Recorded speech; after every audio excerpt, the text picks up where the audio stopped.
So if you're getting that noise on your 3.6 liter Pentastar engine, so that engine is in the Dodge Caravan, Dodge Durangos, Jeep Wranglers, Jeep Grand Cherokees, any Chrysler product with the 3.6 liter Pentastar engine, that ticking noise is from a failed rocker arm. So this is what a failed rocker arm looks like.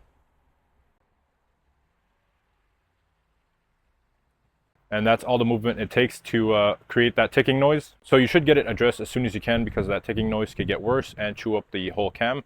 So it is almost a $2,000 job, because the mechanics are also going to change all the rocker arms and lifters while they're in there, as well as all the gaskets. And if you are due, they'll probably go ahead and replace the oil cooler as well. So that raises the price of the job upwards of $2,500. So that's including the oil cooler, oil filter housing, all the gaskets, 24 rocker arms, 24 lifters. So that's just the best news for any Chrysler owner out there.